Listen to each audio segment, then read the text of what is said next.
Money Radio, discussing the business of making and spending money. From the beautiful city of Abuja, it is my pleasure to welcome you to today's edition of Money Radio. And you are on to the National Economist segment of the program. Today we are discussing a topic that says energy transition amidst Nigeria's huge deficit. Energy transition amidst Nigeria's huge deficit. For as long as Nigeria's age, we would say, we have been having a problem of energy. In fact, I remember just 2 or 3 weeks ago, I saw a clip of a Daily Times publication in 1988, and the same issue of energy was being discussed, and people were complaining. So it seems like an age-old problem. Yes, and traditional sources of energy seem to have failed Nigerians. We're talking about hydro and other sources of power that seem not to be working in terms of generation, transition, and distribution. So the topic today is actually an appropriate one. So in the studio to discuss that with me is Mr. Anthony Uko, our regular in-house analyst, and we have a guest today. We are going to throw much of our or many of our questions to her because the solution, power solution, seems to be in the hands of people like this. Yes. Uh, this is Madam Ejiro Gray, and she's the Director of Governance and Sustainability, Sahara Group.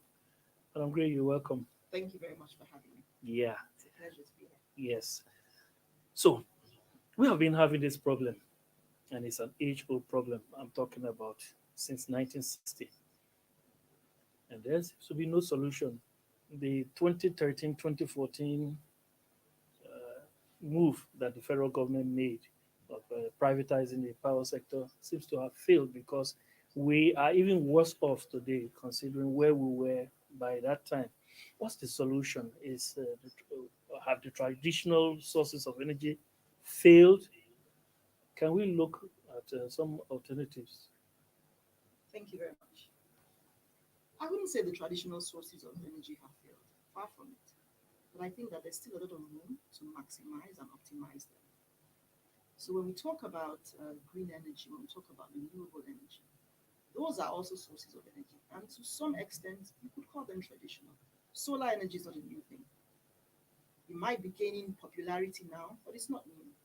Now, with the traditional sources of energy, you're talking about your petrol, your diesel, your gas, and all of that. They're still very valid. They will remain very valid for a while to come, if we're honest. So when you talk about the power sector, you're talking about energy, and you're talking about how do we improve things. It's all part of what we need to do. So it's all about collaboration. It's a game of collaboration. Collaboration between the private sector and the public sector. Collaboration with multilateral institutions, lenders. We all have to come together to make it work. It's not a one-sided thing. It cannot be the responsibility of one sector alone. Much has been done since the privatization, contrary to what many think. A lot has been done, but also understand that there are also challenges in the sector that haven't been completely overcome. And energy transition is happening globally, whether we like it or not. The pace might be different in different regions, the West versus Africa or other emerging economies. However, it is happening, and it's important that we key into it. That's why we're talking about renewables, talking about solar, talking about hydro, talking about other forms of renewable energy. And so one thing we need to understand is we must adopt a pragmatic approach to energy transition and to solving the problem. Within Africa alone, you have Egypt, you have Nigeria. Egypt is at 100% energy access. Nigeria is at 55%. So that in itself already tells you that both countries, even though in the same continent, cannot adopt the exact same strategy. We must look at our peculiarities, look at what works for us, look at what we need. Energy access gap must be closed. What do you mean energy access? So we're talking about the level of energy that is accessible to the people in that particular space. Okay. Yeah, so that includes power and includes other sources of energy as well. All right. Yes. So when you look at it, there's quite a significant number of people. You'd say about 85 million, going by the estimate. If you look at, if you consider that about 45% are without energy access in Nigeria, electricity access in Nigeria. So you think about 85 million Nigerians. So in order to address the issue of energy transition, you must also fix that energy access gap. The two are not mutually exclusive. They work hand in hand in order to be effective. So there are three categories of consumers and possible consumers in Nigeria. I'd say the served, so people like you who are connected to the grid. You have the underserved, also connected to the grid, but because of where they're located, usually located, on the outskirts of the town, Yeah. in remote areas, in places where you typically would have the overloaded transformers and infrastructure. There's a bit of struggle with that infrastructure setup. So you find that they are served but underserved, and then you have the unserved. Those that are not even connected to the grid at all. Now, when you look at categories of customers like that, even from the served to the unserved, they can benefit from these renewable energy solutions through mini grids. Okay. And the good thing about it is it makes it a bit more economical to connect them that way than trying to stretch the transmission infrastructure, for instance, to those far remote places. The cost will be too high. That's where you come in. Yes, that's where we come in. All right. Yes. So that's Yeah, before we get to where you come in, I would like to, you've mentioned that, of course, the energy transition is real and Nigeria must key into it. But when we look at the whole of Africa, um, Africa contributes just 3% of the emissions, the greenhouse emissions. And we are, Africa is competing with continents that are far developed, and they kind of want to, would I say, wink Africa into running at the same pace with them. As an energy expert, how do you think that Africa should approach the issue of energy transition that will be beneficial to us as a continent? Okay, thank you. So the issue of energy transition must, like I'd explained, you must take on a pragmatic approach to it. You cannot adopt a one size fits all approach because, like you rightly said, we're Yes. competing with people who are not starting from where we are. Mm. They're moving from a place of sufficiency to just clean energy. We are moving from a place of insufficiency, trying to even make it sufficient and then bring about clean energy. So we're not starting from the same point, and that's what we're saying. We're saying, you know what? Don't follow the bandwagon approach. A purist approach to this cannot work for us. So we must consider what are our own development aspirations as a continent, as even a nation, Nigeria. Which is why I said when you even consider countries like Egypt, who already have 100% energy access, their approach will be different from ours. So we must do it in such a way that we are also maximizing our resources. Let's not forget that even these countries that are asking us to work at the same pace as them, they build much of their economy using our resources. And so we're saying, you know what, we also have prolific reserves. Talking about gas, for instance. How about we develop our own resources as well? And then use that as a basis for that transition. You must allow us to do that. That's what we're saying. And we're saying, okay, yes, we want to move to cleaner energy because, though, like you rightly said, though we probably contribute 2 to 3% of the emissions and the impact of climate change. However, we also bear the brunt. Yeah. So we're feeling the effects in Africa, whether we like it or not. And it is for that reason that we cannot afford to leave the issue of climate change on the back seat, on the back burner. We must also adapt to it. We must also address it. But we must not do that in a way that compromises our development aspirations. Okay.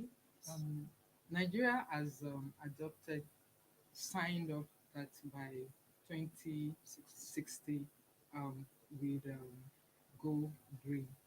So do you see this in the face of the huge energy gap that we have currently? Do you see this as something that is doable, and what paths would you say government should take? So I'd say that it's achievable if we are considering closing the energy access gap and addressing other issues alongside energy transition. There are issues also being addressed by the Sustainable Development Goals, issues such as hunger, inequality, inclusion, poverty. All those things can be a hindrance to your energy transition plan, no matter how fantastic the plan is. So it's important that we're trying to use one stone to kill as many birds as possible. That's essentially it. And we must look at those things as equally important. They're fighting for importance, but they're equally important to energy transition. So in rolling out any energy transition and even developing the plan, we must look at how do we close the gap? How do we use energy transition as a tool to close the energy gap? Which is why it must be an energy mix. It must be a combination of using our gas resources alongside the renewable energy sources. So that way it provides some stability, and at the same time, we're pushing that renewable energy agenda whilst creating stability using our gas resources. You have a Herculean task on your hands. A report, a recent report says Nigeria actually consumes up to 70,000 megawatts of power, but out of that, only 4,000 is being provided by the federal government, The national grid. The rest is generated by us, our individual generators. Do you hope to bridge that gap also? Yes, yes, and that's why we're calling for more investment in intentionality in developing our gas resources, because you need that to power our gas plants, both the new one, the existing ones, and the ones even coming on stream. You need that to power the gas plant. That is what is going to serve as the base load for even as you roll out your renewable energy plant. So your renewable energy in itself cannot immediately address and sort out the energy excess. You need to balance it out. So basically, what we're pushing for is increase the gas investments as well. Let's maximize our gas resources so that way it also helps as it provides that support to whatever renewable energy plants that we're rolling out and we're pushing out there. But government also has a role to play in supporting that. We must create an enabling environment in terms of the policies, fiscal policies, regulatory framework, so that it encourages investment in this sector. There are a number of questions we would like to ask you. For the next 15 minutes, we want you're going to be on the hot seat, but you have done well so far. I want to take a short break now. When we come back, we'll discuss more on how to transit our energy. Thank you. Yeah. Stay tuned, listeners.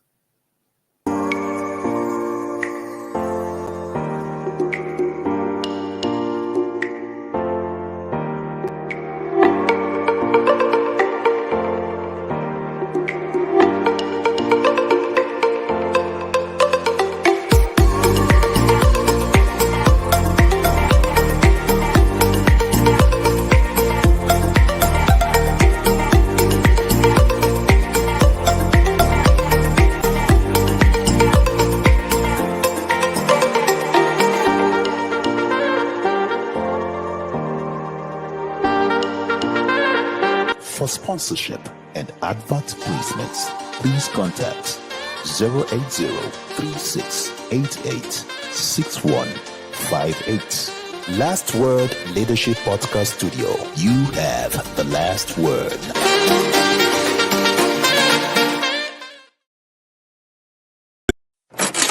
Money Radio, discussing the business of making and spending money.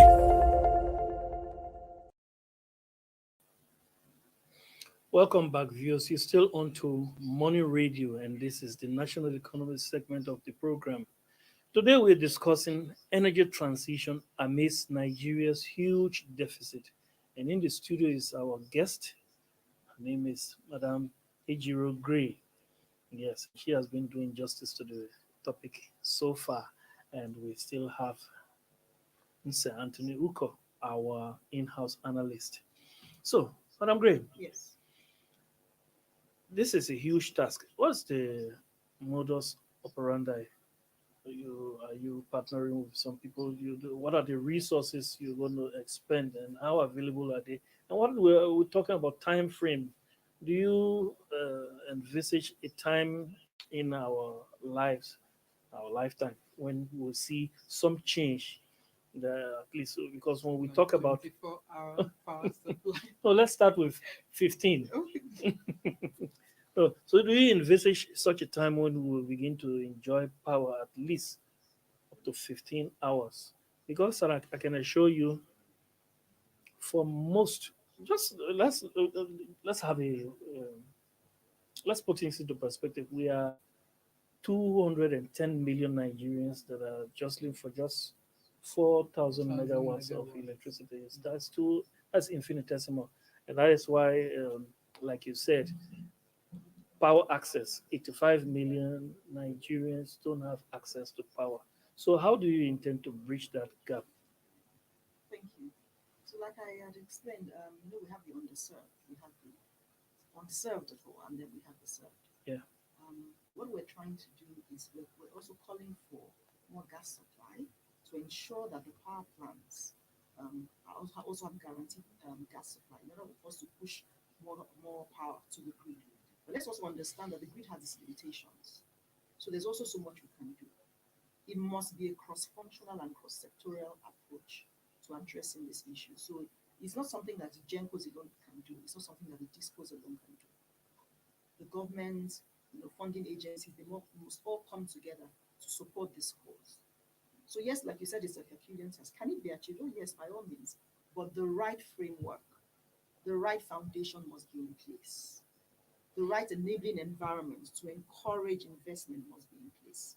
You cannot have a situation where the federal government is trying to promote investment in the sector in order to address an issue. And then you have some other agencies that just see it as an opportunity to increase their own internal generated revenue.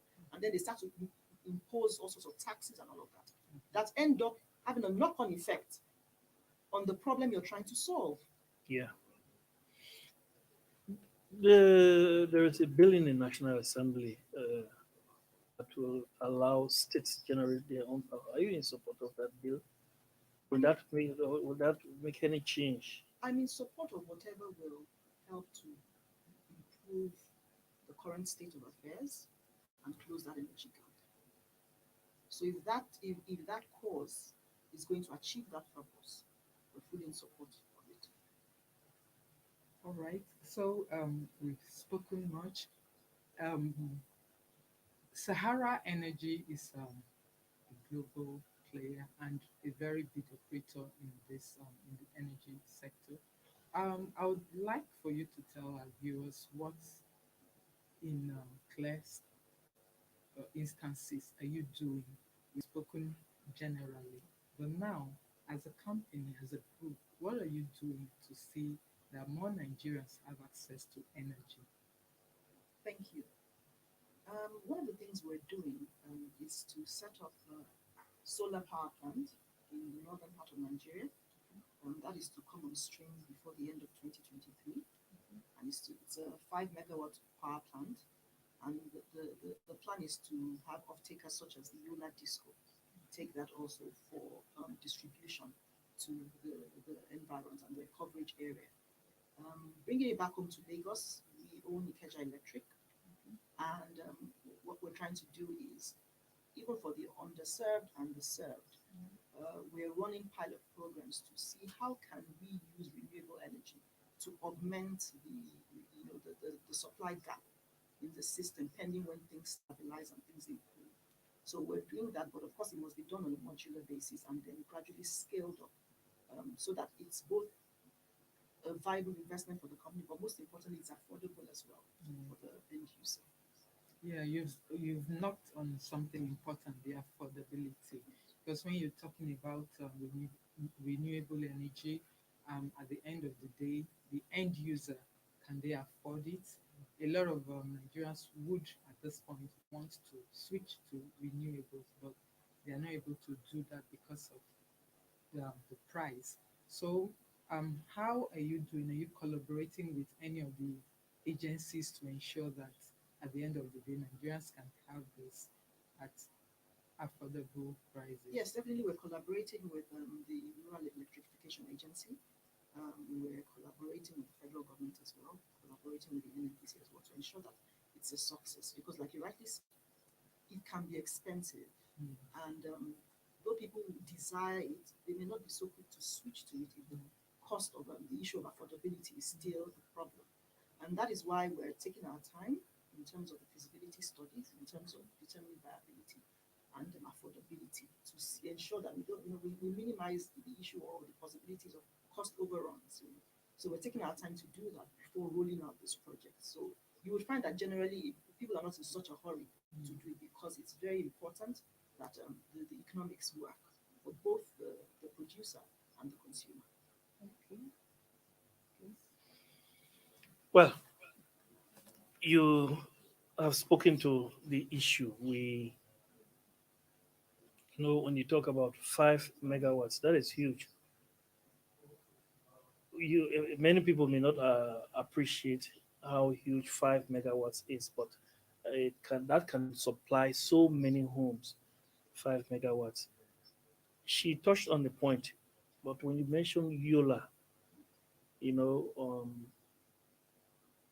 maybe I shouldn't go this far because it's going to come to the issue of finance, and but my concern is,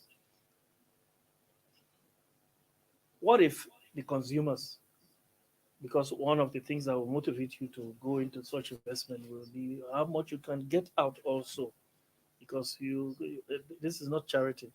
So when you talk about investing in a place like Yola, one thing that comes to mind is how will you have return on investment. So are there people that are going to be guaranteeing that those returns on the investment received? Yes, so like I explained, it's in partnership with NNPC and the government. All So right. there will be guarantees. And also, you must also consider that in these places, what is their usage really like? It's minimal. Yes, it is minimal. It is That's why minimal. 5 megawatts Exactly. can go a It long can go way. a long way. Yeah. So it's minimal. So when you think about it, because it's minimal, in terms of affordability, they can also afford it because you're not imposing a burden on them essentially. So they're going to be using as they consume. They're going to be paying as the consumer. Okay. There's been, I can see something on what you're wearing, green and electric. I wonder what that's about. Green Electric is a fully digital publication of the Sahara Group, and it focuses on what we're doing in terms of sustainability in the power sector. So for our power companies, and beyond environmental sustainability, we're also looking at how we impacting lives, because with issues such as hunger, poverty, and all of that, climate change, environmental sustainability, all those things don't really matter to the man on the street if you're not addressing his primary need. Yeah. So we're largely focused also on empowering people, economic empowerment, in addressing educational issues, creating awareness. So far, we've impacted about 2 million lives, beneficiaries, directly of our Sahara Foundation. That is the vehicle through which we carry out our personal and corporate social responsibility. And in doing this, we're ensuring that we're leaving an indelible mark in the minds of people, not just through our power generation or distribution, but in how we're actually affecting their lives. So the man on the street really doesn't care about your energy transition and all that if you cannot show him how it affects him. The farmer may not know about climate change, but he may know that the seasons are changing, things are changing. There's more drought, there are floods affecting his farm. So if you need to address his need from the point of what is he lacking, how is this thing affecting him, and that's what we're seeking to do, and we do with the work that we do in the Sahara Foundation and in our general corporate and social responsibility. And that's what Green Electric seeks to do, communicate it and put it out there. This is what we're doing. Not to blow our trumpets or our horns, but to encourage others in the sector to say, you know what, we need to come together to do this. It's a call to action to all, to rise to the occasion and also impact lives significantly in addressing societal needs, and addressing this issue of power deficit. Yeah. You mentioned something about hunger, and then I would add poverty. And I don't know in what specific times would this change the financial, economic situation of the people. So the Sustainable Development Goals.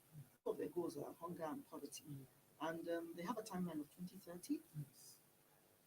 Now, which is why I said whatever you're doing in energy transition must also address those needs, because if you don't address it, you're not going to achieve your transition goals. You're bringing renewable energy, and you will need to transit to cleaner forms of energy. Those cleaner forms of energy come at a cost. Yes, with technology and over time, these costs will reduce. But we must also ensure that we're empowering our people to be able to afford it. But most of all, we're also encouraging industry. We're encouraging SMEs. And that the reason why a lot of SMEs don't really thrive in Nigeria or have struggled is because energy takes up a significant amount of their overall their costs. So it's very important that we're addressing those issues and empowering people. Then that way we're really achieving our energy transition. But anything in isolation of the other problems won't take you far. So, renewable energy, of course, solar is there, and then gas.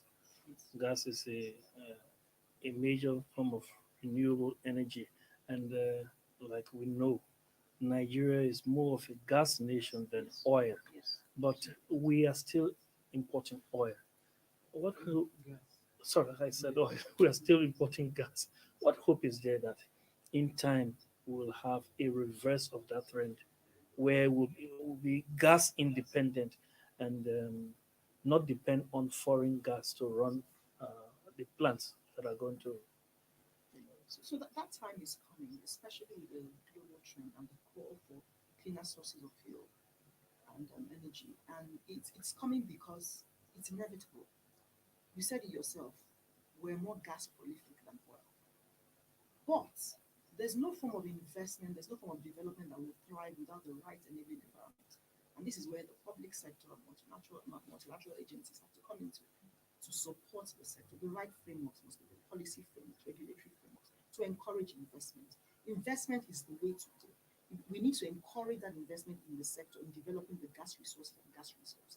And we must be able to do it even indigenously. Yeah, you hit the point. Yes, the right environment needs to, in fact, policies, very important. So, give you like 30 seconds. You have anything you want to say last? Last word. Thank you very Yeah, much. this is the last word studio. Yes. Thank you very much. At the end of the day, we must all understand that with energy transition, a pragmatic approach must be adopted. We cannot go one size fits all. We must consider what our aspirations are as a nation, as a continent, and try to fit that into whatever plans that we're making for this energy transition. It's not going to be done by one group alone. So the private sector alone cannot do it. Much of the investment that has gone into it has been from the private sector, but we need the public sector support. We need the support of multilateral agencies. We need the support of the developed countries because they also owe it to us to support us in this cause. It's one thing for them to dictate the tune. It's another thing for them to support the instruments that we play that tune. Well said, madam. That's how we want to call it today on today's edition of the National Economy segment of Money Radio. And Madam Gray, we say thank you very much for being here. It's my And pleasure. yeah. Sir Anthony Uko, thank you very much for coming again. Always a pleasure. Yeah. We have two backstage guests. I want to say thank you also. You can't see them, but they are here. I want to say thank you also. We say thank you to our producers, but our greatest thanks actually go to you who follow us loyally on this program. Until tomorrow when we meet for another edition of Money Radio, which will be the agribusiness segment of the program, we say have a great day. God bless you. Thank you for watching. For sponsorship and advert placements, please contact 080-3688-6158. Last Word Leadership Podcast Studio. You have the last word.